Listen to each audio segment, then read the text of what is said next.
Imagina navegar por mares envueltos en niebla, donde los marineros aseguran haber visto barcos sin tripulación, con velas rotas y cascos podridos surcando las olas. Historias de naves malditas como el Holandés Errante o el Queen Anne's Revenge sobreviven hasta hoy, alimentando leyendas que mezclan mito, miedo y realidad. En este vídeo te llevaremos por los naufragios más famosos, los avistamientos más inquietantes y los secretos que aún flotan en las aguas del Caribe y más allá. ¿Estás listo para embarcarte en una travesía entre la historia y lo sobrenatural? Entonces, suscríbete al canal, activa la campanita y acompáñanos en esta aventura fantasma por los 7 mares.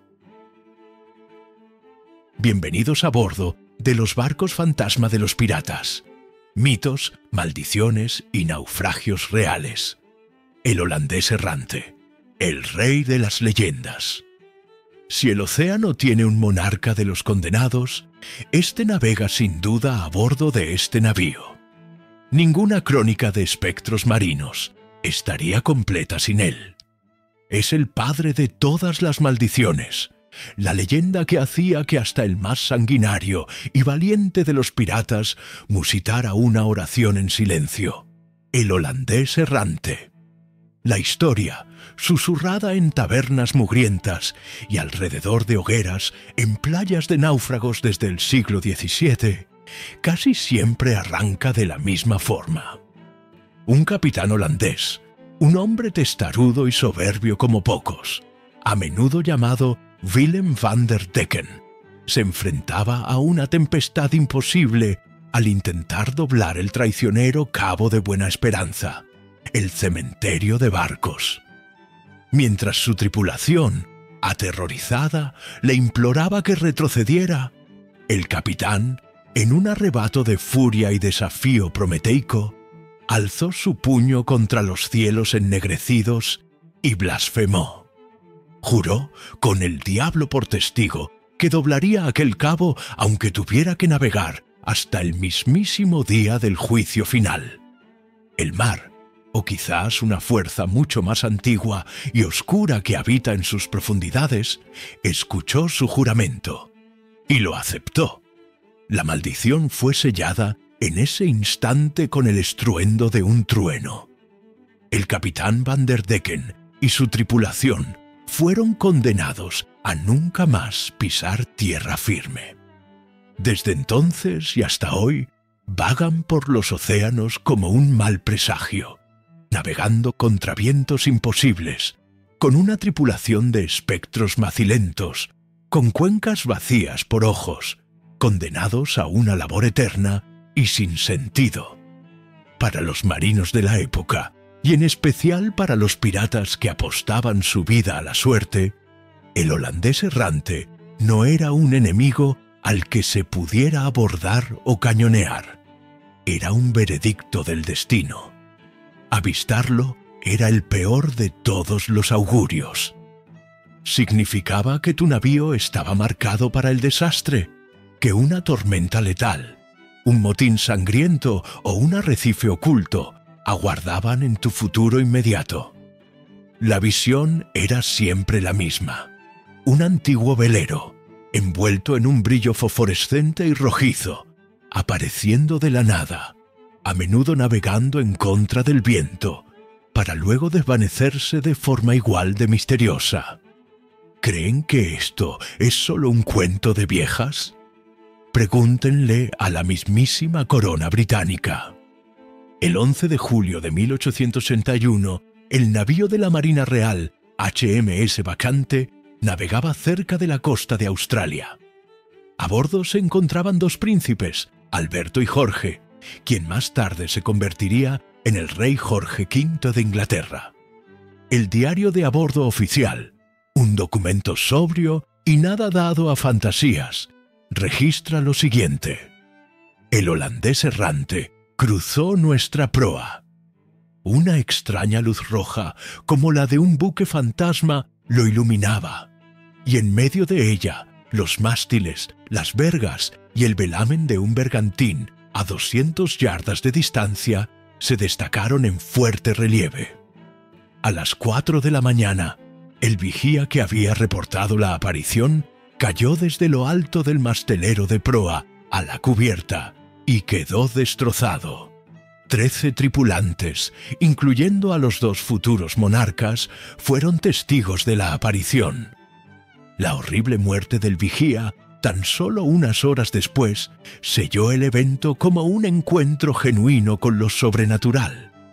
Para un pirata, cuya vida ya era una apuesta diaria contra la muerte, ver el brillo escarlata del holandés en el horizonte era el final de la partida. Era la certeza de que la suerte, su única diosa, lo había abandonado para siempre. Naufragios reales, leyendas eternas. El tesoro hundido, el Whydagali, el holandés errante, podrá ser el rey de los mitos, pero su barco nunca fue de este mundo. Ahora, hablemos de madera real, de cañones que escupieron fuego y de tesoros tan inmensos que su propio peso los arrastró a una tumba de agua salada, dando a luz a leyendas inmortales. Comencemos con el barco que transportaba el mayor tesoro pirata jamás reunido, el Whydagali. Construido como un avanzado y veloz barco de esclavos, el Whyda fue capturado en 1717 por Samuel Bellamy, más conocido como Black Sam. Bellamy no era un pirata arquetípico. Se veía a sí mismo como un justiciero, el príncipe de los piratas, un Robin Hood de los mares que robaba a los mercaderes ricos para crear su propia república libre. Y era increíblemente bueno en ello. En poco más de un año, él y su tripulación capturaron más de 50 navíos. El Whyda se convirtió en su imponente nave capitana, y su bodega rebosaba con el botín de todas esas conquistas. Más de 4,5 toneladas de oro, plata, marfil, sedas de Oriente y joyas. Un tesoro inimaginable. Bellamy ponía rumbo a Cape Cod, supuestamente para reunirse con su amada, Maria Hallett. Pero el océano, celoso, tenía otros planes. En la noche del 26 de abril de 1717, una de las peores tormentas jamás registradas en Nueva Inglaterra, un nor'easter, un monstruo de viento y agua helada, nacido en el mismo infierno, se tragó al Whyda. El barco, sobrecargado y lastrado por su propio tesoro, fue lanzado brutalmente contra un banco de arena y se partió en dos como una nuez. De sus 146 tripulantes, solo 2 sobrevivieron para contarlo. Bellamy, el príncipe de los piratas, y su fortuna se hundieron con el barco. La leyenda nació en esa misma noche de furia. Durante siglos, los habitantes de Cape Cod juraron ver luces espectrales danzando sobre las olas en el lugar del naufragio durante las tormentas.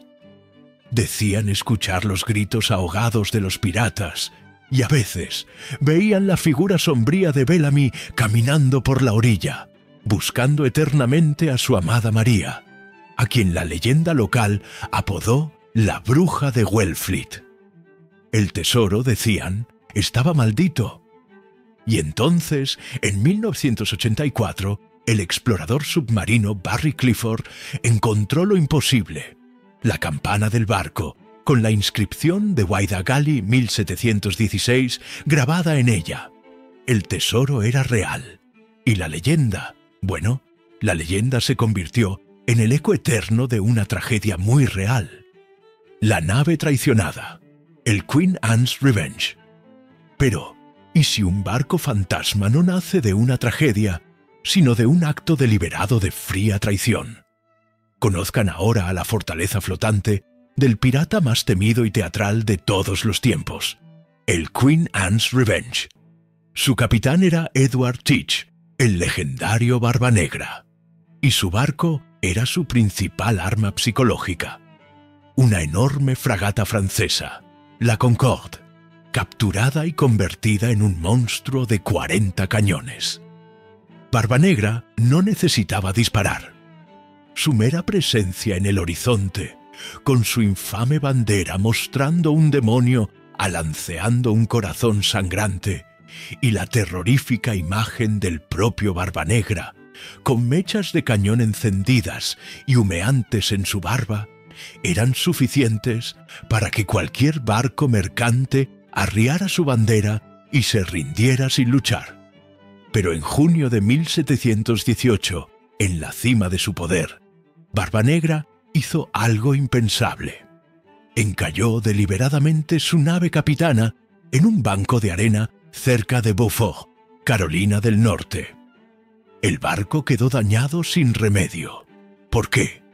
Los historiadores creen que fue una jugada maestra de traición, una forma calculada de reducir plantilla, abandonar a la mayoría de su enorme tripulación y no tener que dividir el botín acumulado entre tantos hombres. Huyó con un círculo íntimo y la parte del león del tesoro. La leyenda cuenta que el espíritu del barco nunca lo perdonó. Después de la brutal muerte de Barbanegra meses más tarde, una carnicería en la que se necesitaron 5 disparos y más de 20 estocadas para abatirlo, los marineros comenzaron a reportar avistamientos de un gran navío oscuro navegando en silencio por las aguas de Carolina del Norte.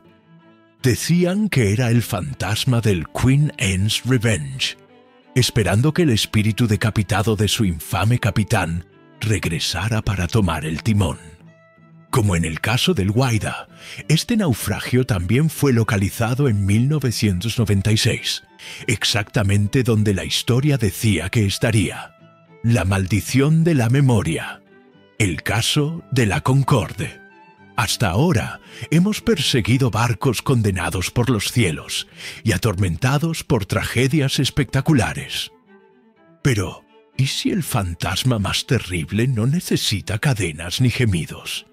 ¿Y si la propia historia de un barco es tan atroz que su pasado, por sí solo, es la peor de las maldiciones? Hablemos de la herencia de barcos como la Concorde. Ya mencionamos este nombre. La Concorde de Nantes era el nombre original del imponente navío que Barbanegra rebautizaría como Queen Anne's Revenge. Pero antes de convertirse en un icono pirata, tuvo una función mucho más sombría y terriblemente común en aquella época. Era un barco negrero. Deténganse a pensar en ello. Las maderas de su casco, cada clavo de hierro, el aire mismo en su bodega. Todo estaba impregnado por el sufrimiento indecible de cientos de seres humanos arrancados de sus hogares, encadenados en una oscuridad asfixiante, muriendo de enfermedades, de desesperación y de una brutalidad inimaginable. Cuando los piratas capturaban un barco así, no solo se apoderaban de un casco y unas velas, estaban heredando su karma, un legado de dolor y muerte. Y en un mundo regido por la superstición más profunda, esa herencia tenía un peso insoportable. Los marineros, hombres rudos pero profundamente supersticiosos, comenzaban a susurrar. La comida que se pudría demasiado rápido, el agua que se corrompía, una extraña enfermedad que se extendía por la tripulación. Nada era una simple casualidad. Era el barco. El barco estaba maldito, decían. Se acordaba de los horrores que había transportado en su vientre y ahora se vengaba de sus nuevos amos. Esta creencia generaba una paranoia corrosiva que se extendía como la gangrena. La tensión llevaba a peleas. Las peleas a motines. Un capitán que tomaba una mala decisión no era solo un incompetente. Estaba siendo influenciado por la locura del navío. El barco se convertía en el chivo expiatorio de todos los miedos, fracasos y de la violencia inherente a la vida pirata. Esto nos lleva a una reflexión crucial. ¿Estaban los barcos realmente malditos? ¿O era la mente de un marinero del siglo XVIII el lugar más embrujado del mundo? Imagínense aislados durante meses en medio de la nada azul, la vida pendiendo de un hilo, dependiendo de la madera y la lona, la muerte como una compañera constante, en las tormentas, en las batallas, en el escorbuto. En ese contexto, la superstición no es una tontería. Es un mecanismo de defensa, una forma desesperada de encontrarle un sentido a un universo caótico y aterrador. La maldición de un barco como la Concorde quizás no era sobrenatural. Quizás era el eco psicológico del horror humano. Una energía tan densa y negativa que hasta los hombres más duros y curtidos en la batalla podían sentirla, aunque no supieran ponerle nombre. Nuestro viaje a través de la niebla está llegando a su fin. El sol amenaza con despuntar en el horizonte, pero las historias que hemos encontrado esta noche seguirán navegando en la oscuridad de nuestra imaginación. Hemos visto de todo. Hemos navegado junto al eternamente condenado holandés errante. Hemos sentido el peso del oro que arrastró al Widagali a su tumba acuática.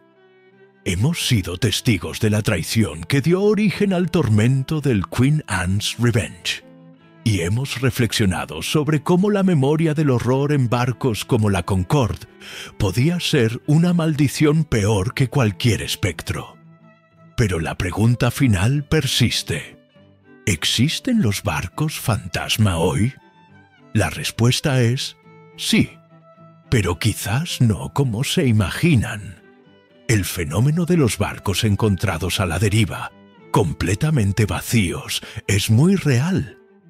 El caso del Mary Celeste, encontrado en 1872 en perfectas condiciones pero sin una sola alma a bordo, sigue siendo el mayor misterio marítimo de la historia. La leyenda del Octavius, un ballenero supuestamente hallado congelado en el Ártico, con el capitán muerto en su camarote, con la pluma aún en la mano sobre un diario fechado 13 años antes, alimenta el mismo pavor primordial. Estos barcos fantasmas reales, los llamados derelictos, nos demuestran que el verdadero horror no es encontrar a los muertos, sino la inexplicable y absoluta ausencia de los vivos. Y todo esto, ¿qué nos revela sobre los piratas? Nos revela que, detrás de sus ropajes teatrales y sus pistolas humeantes, eran hombres que vivían aterrorizados. No solo por la horca de la Marina Real, sino por presagios, por supersticiones y por el poder aplastante de un océano que nunca llegaron a comprender del todo. Las leyendas de los barcos fantasma eran el mapa de sus miedos más profundos. El pavor a una muerte sin sentido lejos de casa, a una riqueza que no se puede gastar, a la traición de sus propios hermanos de la costa y a un pasado violento que se niega a permanecer enterrado. Los piratas se han ido. Sus utopías de anarquía duraron apenas un instante brillante y efímero en la historia. Pero sus miedos se volvieron inmortales. Quizás los barcos piratas no solo dejaron oro tras de sí, sino también ecos de horror que aún flotan entre las olas.